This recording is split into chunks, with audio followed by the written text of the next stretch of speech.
Well, y'all, for No Racing, it's been a pretty exciting week. You know, we've got the KTM Webb departure, which all of us were kind of holding our breath, waiting on that. I've been kind of waiting on the same thing for Chase Sexton, to be honest. I was so surprised when he came back to Honda. And then we got the Tomac news that he's coming back, and that's like Christmas morning, right? Pumped that we're still going to have this guy on the track.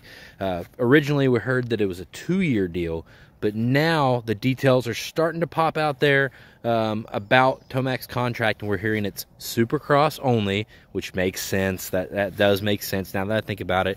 And it's a 1-year deal with a 2nd year optional. And that whole structure makes a lot of sense for Tomac because obviously, you know, based on how next year goes, then he'll make a decision on if he wants to ride another year or not.